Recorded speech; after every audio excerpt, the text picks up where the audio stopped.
മാധവമുദ്ര പുരസ്കാരം doctor KS രവികുമാറിന് സമ്മാനിച്ചു. മലയൻകീഴ് കണ്ണശ കവികളുടെ സർഗ സാന്നിധ്യത്താൽ പുണ്യമായ മലയൻകീഴ് ശ്രീകൃഷ്ണസ്വാമി ക്ഷേത്രത്തിൽ 2025 മാധവമുദ്ര പുരസ്കാരം മലയാള സാഹിത്യ നിരൂപണ രംഗത്തെ അതികായനും വിദ്യാഭ്യാസ വീക്ഷണനുമായ ഡോക്ടർ KS രവികുമാറിന് സമ്മാനിച്ചത്.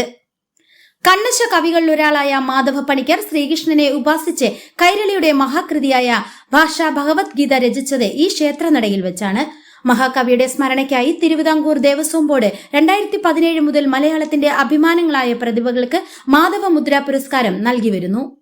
മലയൻകീഴ് ശ്രീകൃഷ്ണസ്വാമി ക്ഷേത്ര സന്നിധിയിൽ ചേർന്ന സാംസ്കാരിക സമ്മേളനം MR ബൈജു MLA ഉദ്ഘാടനം ചെയ്തു. ദേവസ്വം ബോർഡ് അംഗം അഡ്വക്കേറ്റ് PD സന്തോഷ് കുമാർ അധ്യക്ഷത വഹിച്ചു. യോഗത്തിൽ Devaswom board president K Jayakumar പുരസ്കാര സമർപ്പണം നടത്തി. യോഗത്തിൽ മാതാപിതാ സംസ്കൃത foundation chairman Malayinkeezhu Venugopal, Malayinkeezhu grama panchayat president SH Niyadul Aksar, ജില്ലാ panchayat member Suresh Babu, block panchayat member Chandran Nair, Malayinkeezhu grama panchayat member മായ രാജേന്ദ്രൻ തുടങ്ങിയവർ ചടങ്ങിൽ പങ്കെടുത്തു. കാലപ്പഴക്കത്തിന്റെ കാര്യത്തിൽ നമുക്ക് നിശ്ചയിക്കാവുന്നതിനും അപ്പുറത്താണ് നമ്മുടെ ക്ഷേത്രത്തിന്റെ പാരമ്പര്യം. 2000 വർഷങ്ങൾക്കപ്പുറം രൂപീകൃതമായിട്ടുള്ള വിശ്വാസ സമൂഹത്തിൻ്റെ ഒരു രക്ഷാകേന്ദ്രമാണ് ഇവിടെ. ഒരുപക്ഷെ മലയൻകീഴിൻ്റെ ഐശ്വര്യങ്ങൾക്കൊക്കെ അടിസ്ഥാന ശില ഏതെന്ന് ചോദിച്ചാൽ അത് ക്ഷേത്രമാണെന്ന് നമുക്ക് നിസ്സംശയം പറയേണ്ടി വരും. അത്രത്തോളം പാരമ്പര്യം ഉൾക്കൊള്ളുന്ന ദൈവിക സാന്നിധ്യം മുറ്റി നിൽക്കുന്ന ഈ ഇടത്തിൽ ഇത്തരത്തിലൊരു ചടങ്ങ്, പുരസ്കാര വിതരണ ചടങ്ങ് സംഘടിപ്പിക്കുമ്പോൾ ഇതിൽ കാരണക്കാരായവരെല്ലാം ഞാൻ ഹൃദയത്തിൽ ഓർക്കുകയാണ്.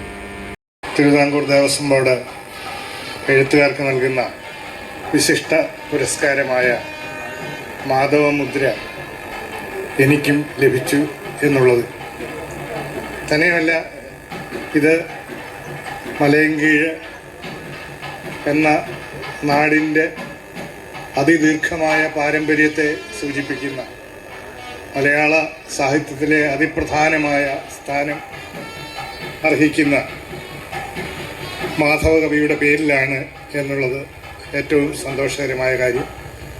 അതിനപ്പുറം ഇത് എനിക്ക് നൽകുക എന്ന് പറയുന്ന ആ ഒരു കൃത്യം നിർവഹിച്ചത് ജയകുമാർ സാറാണെന്നുള്ളതും പ്രത്യേക സന്തോഷമുള്ള കാര്യമാണ്. അദ്ദേഹം ദേവസ്വം ബോർഡ് പ്രസിഡന്റാണ്. അത് വസ്തുതാപരമായ ഒരു സത്യമാണെങ്കിലും മലയാളത്തിലെ ഏറ്റവും പ്രധാനപ്പെട്ട കവിയും എഴുത്തുകാരനുമായിട്ടുള്ള ആളാണ്. ആ നിലയിലാണ് ഞങ്ങളുടെ ബന്ധവും സൗഹൃദവും. അതുപോലെ തന്നെ അദ്ദേഹം മലയാള സർവകലാശാലയുടെ വൈസ് ചാൻസലർ ആയിരുന്നു. നേരത്തെയും വൈസ് ചാൻസലർമാർ ദേവസ്വം ബോർഡ് പ്രസിഡന്റ് ആയിരുന്നിട്ടുണ്ട്. നമ്മുടെ ബാബു സാർ ഇരുന്നിട്ടുണ്ട്. വളരെ ശൈലീവല്ലഭനായ ഒരു എഴുത്തുകാരനായിരുന്നു ദേവസ്വം ബോർഡിൻ്റെ ആദ്യ പ്രസിഡന്റ്. വേറെ ആരുമല്ല, സാക്ഷാൽ മന്നത്ത് പത്മനാഭൻ. മന്നത്ത് പത്മനാഭനെ സമുദായ ആചാര്യനായിട്ടും അതുപോലെ തന്നെ നവോത്ഥാന നായകനായിട്ടും ഒക്കെയാണ് നമ്മൾ അറിയുന്നത്. പക്ഷെ അദ്ദേഹം നല്ല എഴുത്തുകാരനായിരുന്നു. അദ്ദേഹത്തിൻ്റെ ജീവിത സ്മരണകൾ, അതുപോലെ അദ്ദേഹത്തിൻ്റെ ഭാഷയുടെ രൂക്ഷമായ വിമർശന ശക്തി, പഞ്ചകല്യാണി നിരൂപണം എന്ന് പറയുന്ന ഒരു പുസ്തകത്തിൽ ക്രിസ്ത്യാനികൾക്കെതിരെയുള്ള, നമ്മളങ്ങനെ ആ നിലയിൽ കാണേണ്ട കാര്യമില്ല, ഞാൻ അദ്ദേഹത്തിൻ്റെ ഭാഷാശൈലിയുടെ സവിശേഷത മാത്രമാണ് പറയുന്നത്. അങ്ങനെ ഉണ്ടായിരുന്ന ഒരാളാണ്. അപ്പോൾ ദേവസ്വം ബോർഡ് പ്രസിഡന്റ് ആയി ഒരു എഴുത്തുകാരൻ വന്നു എന്നുള്ളതും ആ സന്ദർഭത്തിൽ എനിക്ക് സമ്മാനം കിട്ടാൻ അവസരമുണ്ടായി എന്നുള്ളതും വലിയ സന്തോഷമായി ഞാൻ കാണുകയാണ്.